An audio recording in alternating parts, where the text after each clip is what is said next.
오늘은 대림절 두 번째 주일입니다. 기다리는 이유라고 하는 제목으로 우리 하나님의 말씀을 선포하겠습니다. 역사학자 찰스 버지아드 교수는 역사에 대한 결론을 네 가지로 들고 있는데 그 중에 한 가지를 소개하겠습니다. 하늘이 충분히 어두워진 이후에 별이 보인다. 이 네 번째로 그렇게 결론을 내리고 있습니다. 무슨 이야기겠습니까? 우리 옛말에 보면은 세월이 흘러야 진실을 알 수 있다, 그런 의미의 여러 가지 말들이 있지 않습니까? 그래서 세월이 약이다라고 하는 그런 속담도 생기고 그럽니다. 자, 역사가 흐른 이후에 어느 것이 진실인지 어느 것이 거짓인지 우리는 분별할 수가 있다고 하는 이야기입니다. 자, 바로의 하늘을 찌를 것 같았던 권세에 이스라엘 백성들은 온갖 착취를 당하며 고통을 겪어왔습니다. 그러나 시간이 흐르고 난 이후에 하나님께서 이스라엘 백성들을 굽어 살피시고 또 이스라엘 백성의 역사 가운데 친히 개입하십니다.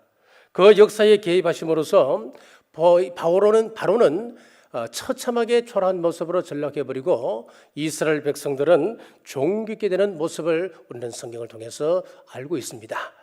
자, 그러므로 우리가 당장은 돈이 필요하다, 권세가 필요하다, 아니면 실력이 있어야 되고 재능이 있어야 한다, 여러 가지 이야기를 합니다만은 양파 껍질을 벗기듯이 하나씩 벗겨가게 되면은 결론은 하나입니다.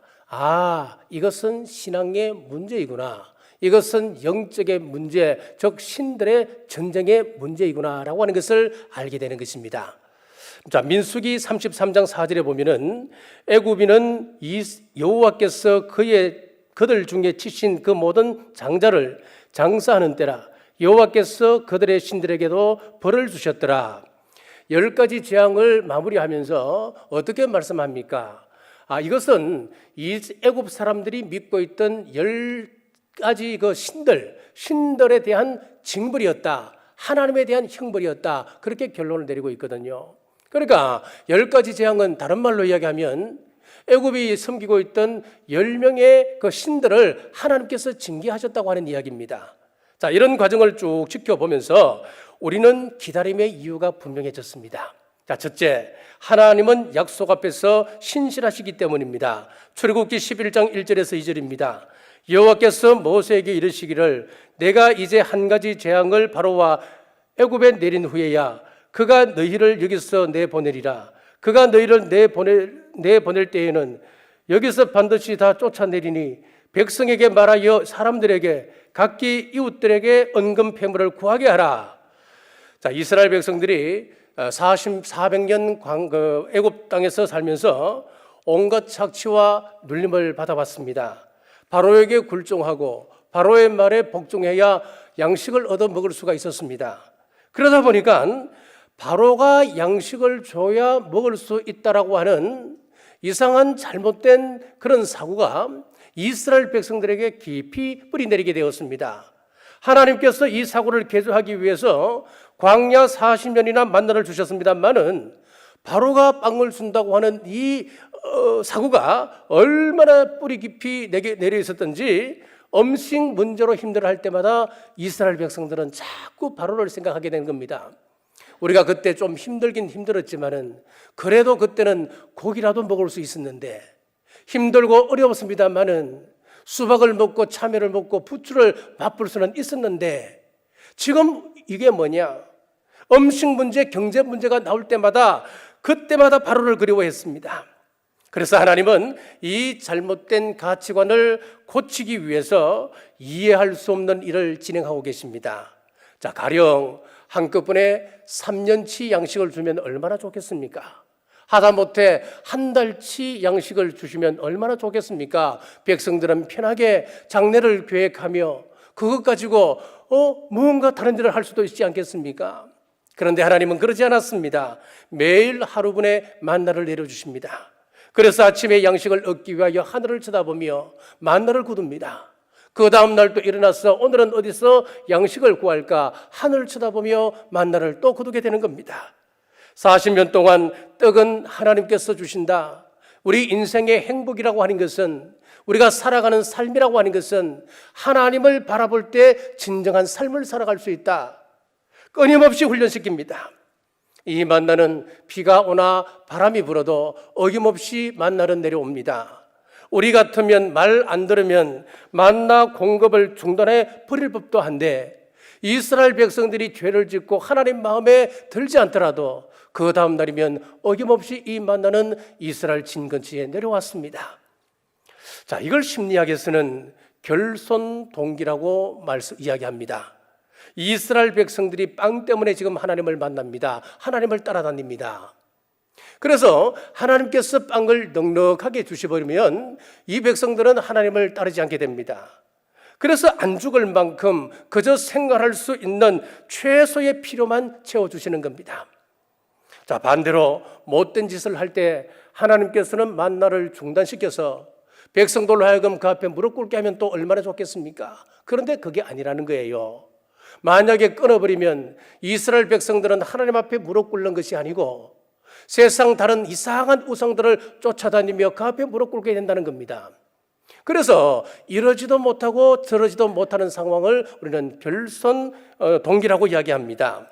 우리말로는 이것을 뜨거운 감자 그렇게 말할 수도 있겠죠. 감자를 입에 넣었습니다. 너무 뜨겁습니다. 그것을 삼키자니 뜨거워서 내 성대가 상할 것 같고 또 버리자니 또 아까운 겁니다. 삼국지에서는 이것을 개로 그랬습니다. 이 닭갈비가 뭐 그렇게 떠들 게 있겠습니까? 그렇다고 그것을 버리자니 너무 아까운 겁니다. 마치 이스라엘 백성들은 오늘 본문에 보면 계륵 같은 존재였다라고 하는 것을 알 수가 있습니다. 지금 이스라엘 백성들의 마음속에 바로에게 충성해야 떡을 얻어 먹을 수 있다고 하는 것을 믿었습니다. 바로가 잘 봐줘야 경제적인 여유를 누리며 살 수 있다고 믿었습니다. 그런데 하나님께서는 이것을 뒤집어 버리십니다. 이스라엘 백성들을 향하여 너희들이 출애굽할 때에 이 애굽 사람들에게 잘 보여서 뭔가 조금이라도 얻어가야지 그렇게 말씀하지 않으셨어요. 이웃들에게 은금 폐물을 당당하게 요구하라 그렇게 말씀하고 있는 것입니다.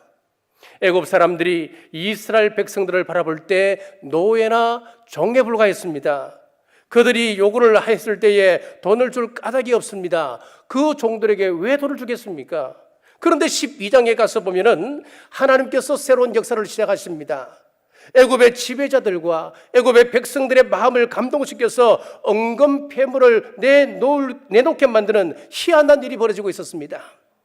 자, 이것은 출애굽기 3장에서 하나님께서 이미 주셨던 말씀이기도 합니다. 출애굽기 3장 21절에서 22절 말씀입니다. 내가 애굽 사람으로 이 백성에게 은혜를 입히게 할지라 너희가 나갈 때에 빈손으로 가지 아니하리니 여인들은 모두 그 이웃 사람과 및 자기 집에 거류하는 여인에게 은폐물과 금폐물과 의복을 구하여 너희의 자녀를 꾸미라. 너희는 애굽 사람들의 물품을 취하리라. 400년 동안 그들을 위하여 수고했습니다마는 핍절하게 대했던 그 사람들이 이스라엘 백성들이 요구한다고 은금 폐물을 내어놓을 수 있겠습니까? 의복을 내놓을 수 있겠습니까? 그런데 내어놓아 줄 것이다 라고 이야기하고 있습니다. 이것보다 400년 앞선 창세기 15장에도 보면 나옵니다. 창세기 15장 13절에서 14절에 보면은 하나님께서 믿음의 조상 아브라함에게 동일하게 예언의 말씀을 주시고 있습니다. 여호와께서 아브라함에게 이르시되 너는 반드시 알라. 내 자손이 이방에서 계기되어 그들을 섬기겠고 그들은 400년 동안 내 자손을 괴롭히리니 그들이 섬기는 나라를 내가 징벌할지며 그 후에 내 자손이 큰 재물을 이끌고 나오리라. 400년 동안 착취당하고 노역을 하다가 해방을 경험하게 될 텐데 그때는 큰 재물을 가지고 나가게 될 것이다. 상상할 수 없는 사건을 말씀하고 있는 겁니다. 이스라엘 백성을 노예처럼 부리는 바로 앞에 어느 날 모세가 나타나서 하나님께서 하나님의 백성들을 해방시키라고 말씀하신다. 지금 당장 해방시켜달라는 겁니다. 바로의 입장에서 이들을 보내면 경제적으로 얼마나 큰 손실이겠습니까? 굳은 일은 이제 누가 할 것입니까? 하나님으로부터 온갖 매를 맞으면서도 이들 보내는 것이 아까워서 못 보낸다고 그렇게 버티던 사람들인데 과연 이스라엘 백성들에게 은금 폐물을 주면서 나가라고 재촉한다. 여러분, 이것은 불가능한 일에 가깝지 않겠습니까? 하지만 신실한 우리 하나님의 말씀, 하나님께서 말씀하신 그 말씀은 그대로 이루어졌습니다. 그 신실한 하나님께서 예수님의 초림을 말씀하셨습니다. 마태복음 1장 22절에 보시면은 모든 일이 된 것은 주께서 선지자로 하신 말씀을 이루려 하심이니라. 그 약속을 이루기 위해서 예수님께서 이 땅에 오셨다 말씀하고 있습니다. 하늘로 승천하신 주님께서 재림을 약속하셨습니다. 성경 신구약에 보면 1500회 이상 재림과 심판의 메시지가 기록되어져 있고, 신약 성경에만 예수님의 재림에 관한 말씀이 318번이나 등장하고 있습니다. 그래서 우리는 사도신경을 암송할 때마다 거기로부터 살아있는 자와 죽은 자를 심판하러 오십니다 라고 우리는 기대하며 믿고 기도합니다.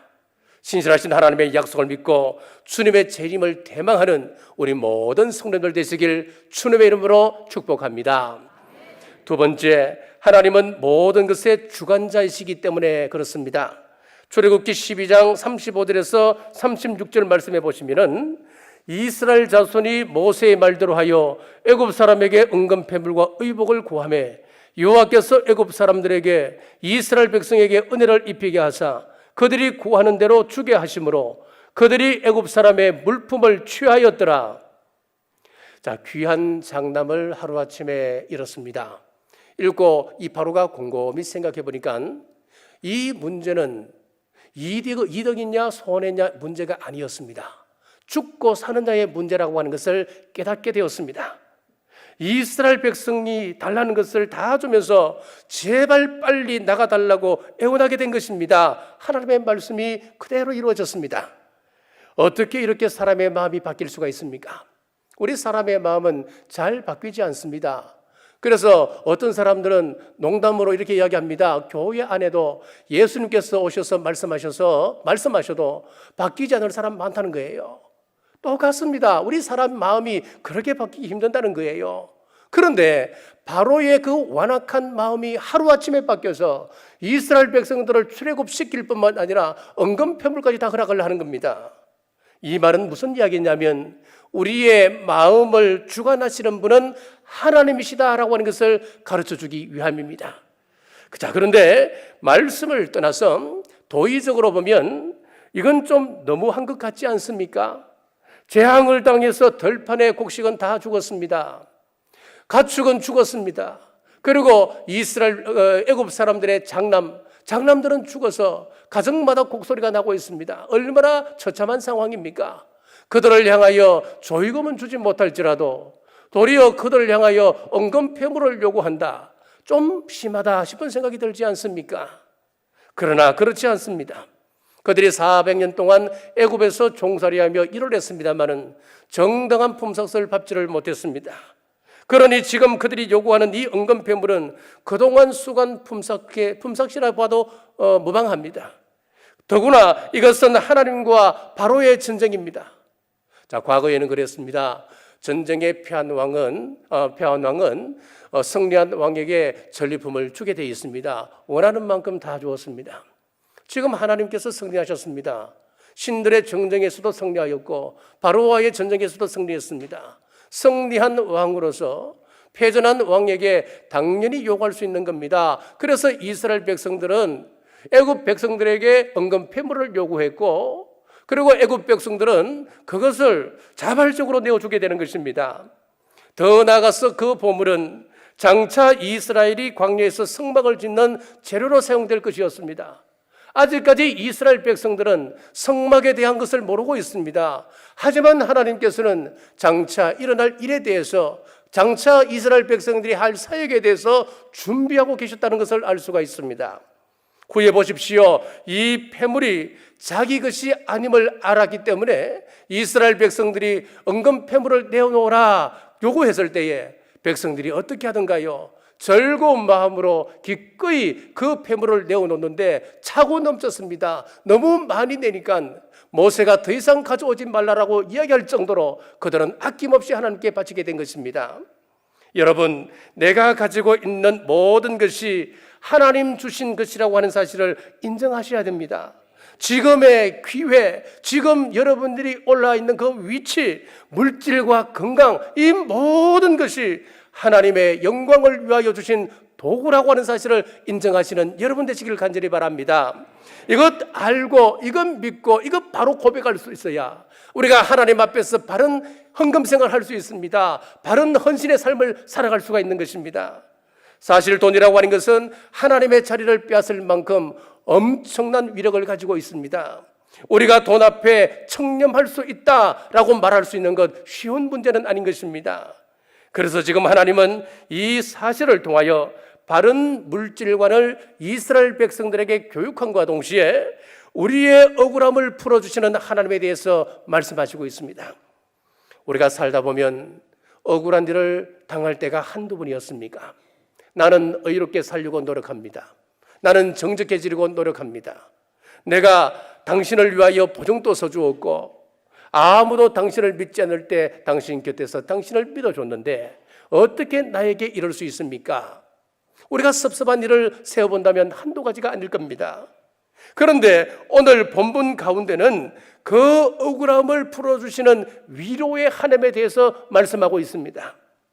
400년 동안 착취당하고 수고했던 것들이 절대 무익한 것이 아니었다.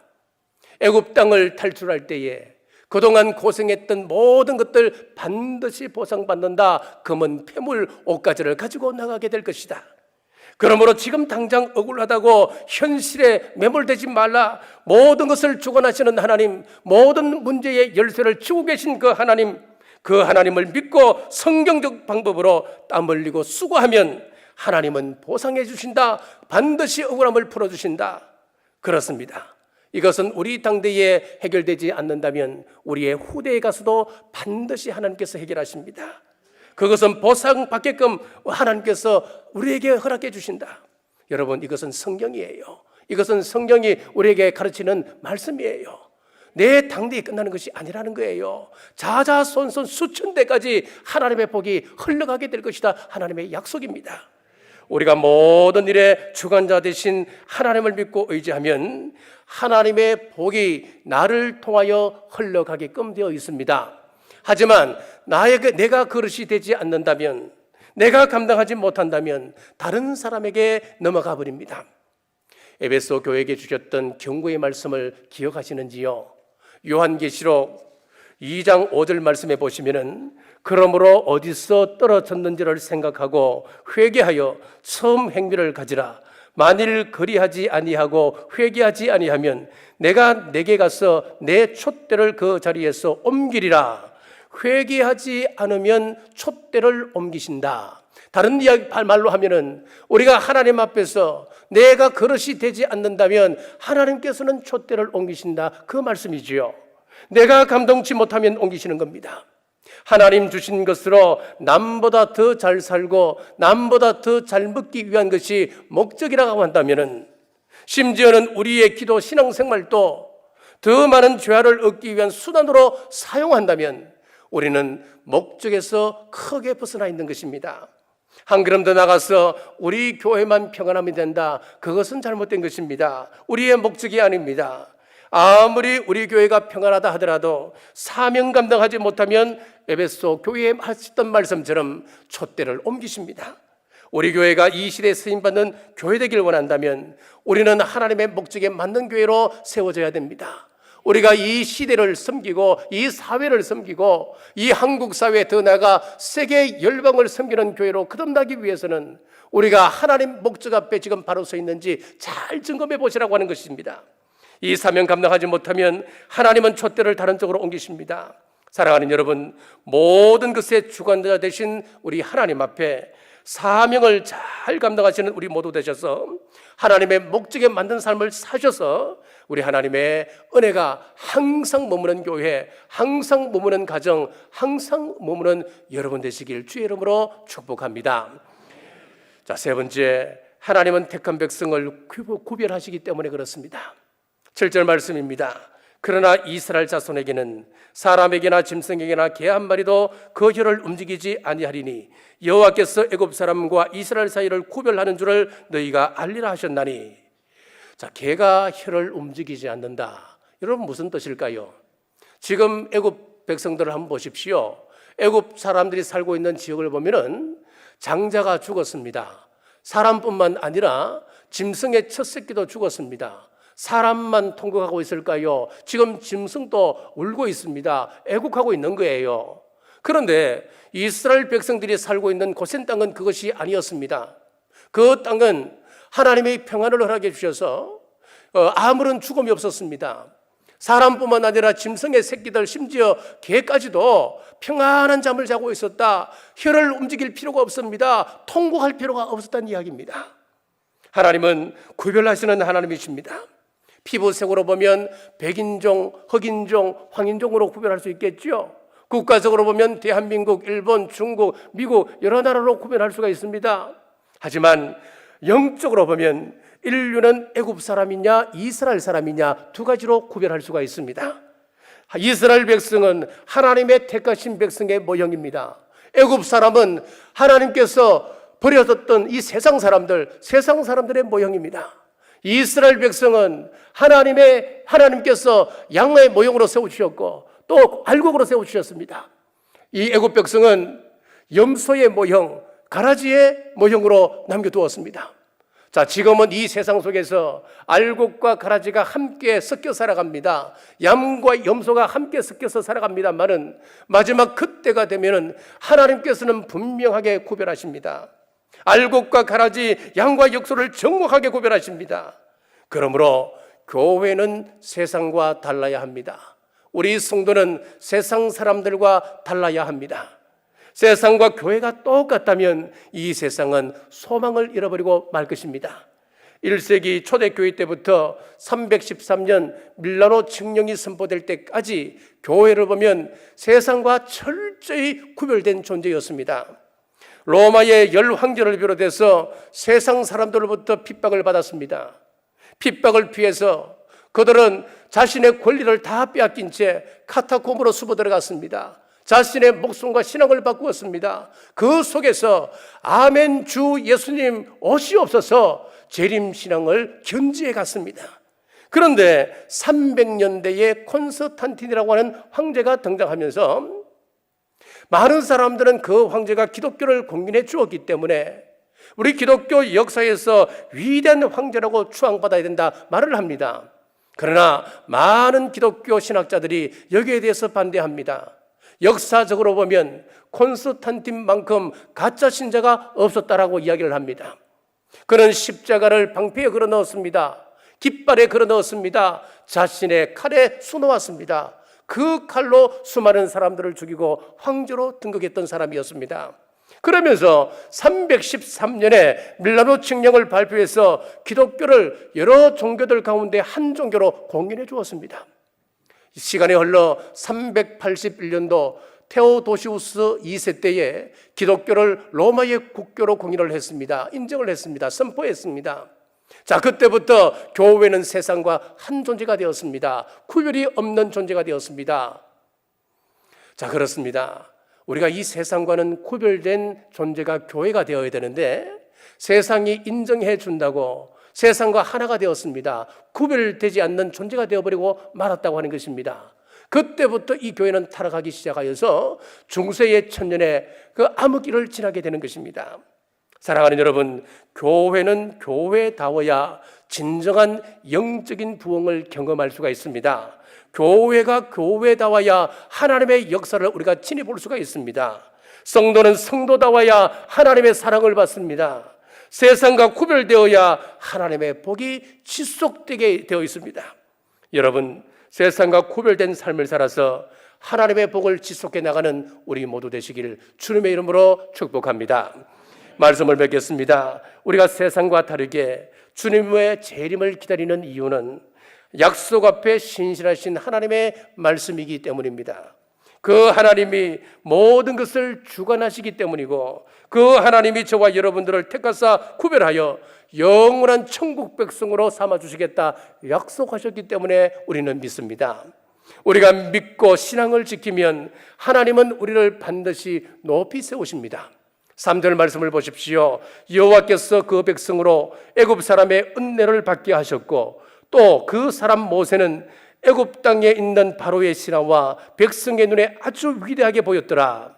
애굽 사람들이 모세를 우러러보기 시작했다는 겁니다. 모세를 존경하기 시작했다고 하는 것입니다. 세상이 하나님의 백성들을 존중하고 우러러볼 날이 곧 오게 된다는 말씀입니다.